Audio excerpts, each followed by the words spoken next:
السلام علیکم ناظرین، جانزیب عباسی ایک نئے پروگرام کے ساتھ حاضر ہے۔ 3 موضوعات پر بات کریں گے اور یہ 3 اجلاس ہوئے ہیں اور ان 3 اجلاسوں میں کیا کچھ ہوا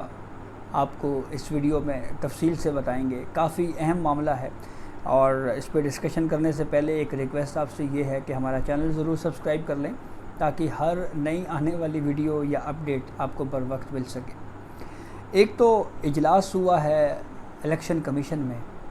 اور وہ چیف الیکشن کمشنر کی زیر صدارت یہ اجلاس ہوا ہے اور ویڈیو لنک کے ذریعے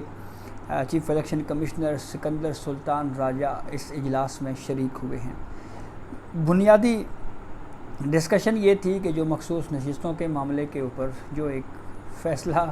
سپریم کورٹ کے 8 ججوں کی جانب سے دیا گیا ہے، اس کے اوپر جہاں پہ پورے ملک میں ڈسکشن ہو رہی ہے، کنفیوژن ہے، وہیں پہ الیکشن کمیشن بھی اس فیصلے کو لے کر جو ہے وہ سوچ بچار الیکشن کمیشن میں ہو رہی ہے کہ اس فیصلے میں کس طرح سے امپلیمنٹ کیا جائے، امپلیمنٹ ہو سکتا ہے نہیں ہو سکتا، کیا یہ معاملہ ہم دوبارہ سپریم کورٹ سے ریویو کریں۔ یہ وہ تمام سوالات ہیں جس پہ آج ڈسکشن ہوئی اور ذرائع کے مطابق یہ اجلاس بغیر کسی حتمی نتیجے کے ملتوی ہو گیا ہے اور جمعے کے روز دوبارہ یہ اجلاس ہونے جا رہا ہے۔ اس اجلاس کی بہت اہمیت ہے کیونکہ سپریم کورٹ کے فیصلے میں وہ 15 دن کی جو ایک اصطلاح متعارف کروائی گئی کہ 15 دنوں میں وہ 41 ممبران جنہوں نے کہا کہ ہم سنی اتحاد کونسل سے ہیں، سپریم کورٹ نے کہا نہیں، آپ آزاد ہیں، اور پھر وہ امیدوار 39 جنہوں نے کہا جی کہ ہم آزاد ہیں،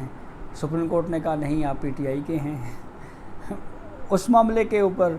کہ آپ دوبارہ جو ہے وہ آپ پی ٹی آئی کے ہیں اور جو 41 سنی اتحاد کونسل کے ہیں، آپ دوبارہ ایفیڈیوٹ جمع کروائیں اور دوبارہ سے پاکستان تحریک انصاف میں آئیں۔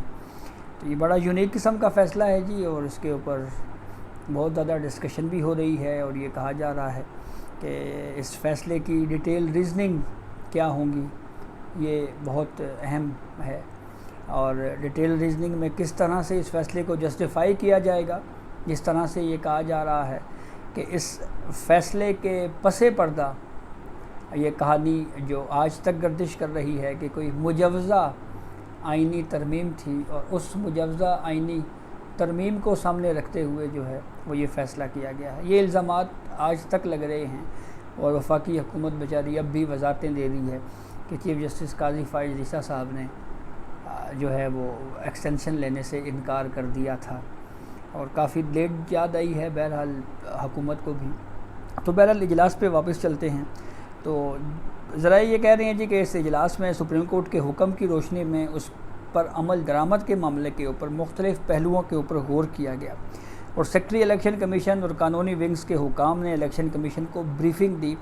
تاہم الیکشن کمیشن کسی حتمی نتیجے کے اوپر نہیں پہنچ سکا اور یہ اجلاس جمعے کو پھر ہوگا۔ اور اس فیصلے میں یہ بھی غور کیا گیا کہ جو سپریم کورٹ کی جانب سے جو ڈائریکشن دی گئی ہے اس پہ عمل کیسے کرنا ہے، اور کہا یہ جا رہا ہے کہ پی ٹی آئی کا جو انتظامی ڈھانچہ ہے وہ نہیں ہے، تو اس کے اوپر بھی ڈسکشن ہوئی کہ جو پارٹی سربراہ کی جانب سے سرٹیفکیٹس جاری ہوں گے، پارٹی سربراہ کون ہوگا، intra party election already under question ہے۔ تو یہ وہ ساری چیزیں ہیں جس کے اوپر کنسیڈریشن ہوئی اور اب جمعے کے روز جو ہے وہ دوبارہ اس کے اوپر اجلاس ہوگا اور دیکھنا یہ ہے کہ کیا الیکشن کمیشن اس کے اوپر منون عمل کرتا ہے یا الیکشن کمیشن جو ہے وہ دوبارہ سپریم کورٹ کے پاس جاتا ہے اور کہتا ہے کہ یہ آپ ہی ہمیں سمجھائیں ذرا کہ یہ فیصلہ ہے کیا۔ یہ بھی کہہ سکتا ہے الیکشن کمیشن، اور ویسے الیکشن کمیشن متاثرہ فریق بھی ہے کیونکہ الیکشن کمیشن کا فیصلہ تھا کہ یہ نشستیں مخصوص نشستیں جو ہیں وہ سنی اتحاد کونسل کو نہیں دی جا سکتی، دیگر پولیٹیکل پارٹیز میں بانٹی جاتی ہیں۔ تو الیکشن کمیشن کے اس فیصلے کے خلاف جو ہے وہ ایس آئی سی یا سنی اتحاد کونسل پشاور ہائی کورٹ گئی تھی اور پشاور ہائی کورٹ سے ریلیف نہ ملنے کے بعد سنی اتحاد کونسل سپریم کورٹ آئی تھی۔ تو ایک متاثرہ فریق ہونے کے ناطے الیکشن کمیشن اس کے اوپر ریویو کرنے کا حق بھی رکھتا ہے۔ دوسری اہم خبر، لاہور میں ایک اور اجلاس ہوا، چیف الیکشن کمشنر کی ایک میٹنگ ہوئی ہے بنیادی طور کے اوپر chief justice Lahore high court Aalia Neelum صاحبہ سے، اور اس میٹنگ میں ڈسکشن ہوئی ہے کہ جو 8 الیکشن ٹربیونلز کے قیام کا معاملہ ہے اس کے اوپر جو ہے وہ اس کو کس طرح سے حل کیا جائے اور کس طرح سے ناموں پہ غور کیا جائے، اور میننگ فل کنسلٹیشن کے حوالے سے سپریم کورٹ میں یہ کیس پینڈنگ رکھا ہوا ہے، اور اسی سپریم کورٹ کے فیصلے کی ہدایت کی روشنی میں یہ میٹنگ ہوئی ہے۔ کافی اہمیت کی حامل یہ میٹنگ بتائی جا رہی ہے، اور کہا یہ جا رہا ہے کہ اس معاملے کے اوپر جو ہے وہ جو ایک ڈیڈ لاک کسی صورتحال پہلے بٹوین لاہور ہائی کورٹ اور چیف الیکشن کمیشن کے درمیان جو رہی، 2 آئینی اداروں کے درمیان، وہ کہا یہ جا رہا ہے کہ وہ معاملہ اب کافی حد تک سارٹ آؤٹ ہونے جا رہا ہے، تو ایک آپ یوں سمجھ لیں کہ یہ معاملہ حل ہونے کی طرف آ رہا ہے۔ اب آتے ہیں تیسری امپورٹنٹ اجلاس کی طرف، تیسری اہم خبر کی جانب، اور وہ خبر جناب یہ ہے کہ پاکستان مسلم لیگ نون کی جو ریویو ہے، جو سب سے پہلا ریویو جو ہے وہ پاکستان مسلم لیگ نون کی جانب سے سپریم کورٹ میں جمع کروایا گیا تھا، اور جس میں یہ کہا گیا تھا جی کہ یہ آپ نے مخصوص نشستیں اس کو دے دی ہیں پی ٹی آئی کو جنہوں نے مخصوص نشستیں مانگی ہی نہیں ہیں، اور آئین کا آرٹیکل 51(6)D اور E تو یہ 3 دن کا کہتا ہے کہ کوئی بھی امیدوار پولیٹیکل پارٹی جوائن کر سکتا ہے، آپ نے 15 دن کہاں سے دے دیے، اور یہ کانسٹیٹیوشن کے اس اسکیم کے اگینسٹ ہے۔ اس ریویو کے اوپر سپریم کورٹ نے